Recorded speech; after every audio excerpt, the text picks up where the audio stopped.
राजाओं की दूसरी पुस्तक 20वां अध्याय। कुल वचन 21।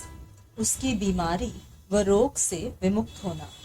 उन दिनों में हिजकिय्याह ऐसा रोगी हुआ कि मरने पर था, और आमोस के पुत्र यशायाह भविष्यद्वक्ता ने उसके पास जाकर कहा, यहोवा यो कहता है कि अपने घराने के विषय जो आज्ञा देनी हो वह दे, क्योंकि तू नहीं बचेगा, मर जाएगा।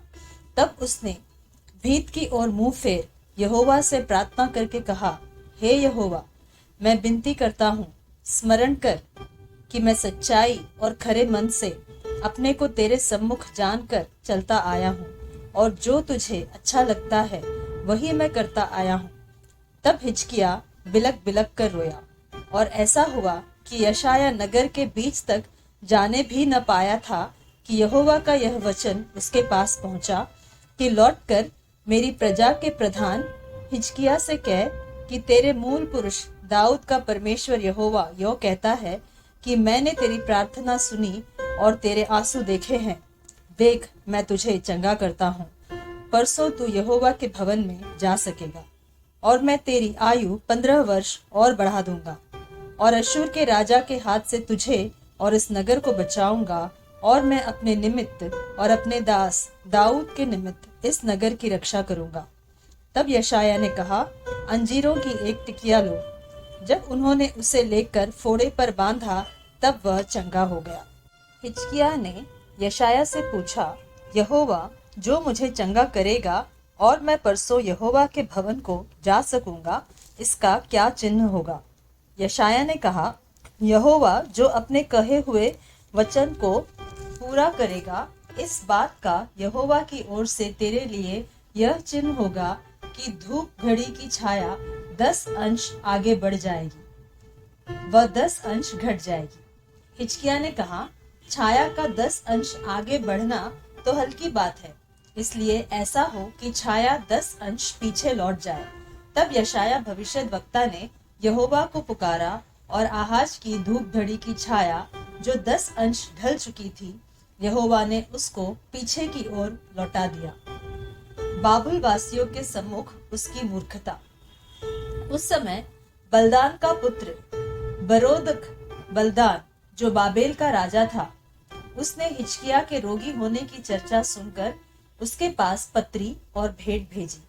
उनके लाने वालों की मानकर हिजकिय्याह ने उनको अपने अनमोल पदार्थों का सब भंडार और चांदी और सोना और सुगंध द्रव्य और उत्तम तेल और अपने हथियारों का पूरा घर और अपने भंडारों में जो जो वस्तुएं थी वे सब दिखाई।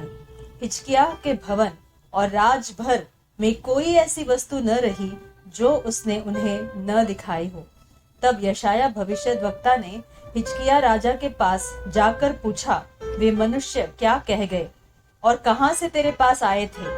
हिजकिय्याह ने कहा, वे तो दूर देश से अर्थात बाबेल से आए थे। फिर उसने पूछा, तेरे भवन में उन्होंने क्या क्या देखा है? हिजकिय्याह ने कहा, जो कुछ मेरे भवन में है वो सब उन्होंने देखा। मेरे भंडारों में कोई ऐसी वस्तु नहीं जो मैंने उन्हें न दिखाई हो। यशायाह ने हिजकिय्याह से कहा, यहोवा का वचन सुन ले। ऐसे दिन आने वाले हैं जिनमें जो कुछ तेरे भवन में है और जो कुछ तेरे पुरखाओं का रखा हुआ आज के दिन तक भंडारों में है, वह सब बाबेल को उठ जाएगा। यहोवा यह कहता है कि कोई वस्तु न बचेगी, और जो पुत्र तेरे वंश में उत्पन्न हो उनमें से भी कितनों को वे बंधुआई में ले जाएंगे, और वे खोजे बनकर बाबेल के राजभवन में रहेंगे। हिजकिय्याह ने यशायाह से कहा, यहोवा का वचन जो तूने कहा है वो भला ही है।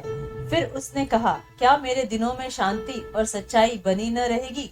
हिजकिय्याह के और सब काम और उसकी सारी वीरता और किस रीति उसने एक पोखरा और नाली खुदवाकर नगर में पानी पहुंचा दिया, यह सब क्या यहूदा के राजाओं के इतिहास की पुस्तक में नहीं लिखा है? निदान हिजकिय्याह अपने पुरखाओं के संग सो गया, और उसका पुत्र मनश्शे उसके स्थान पर राज्य करने लगा।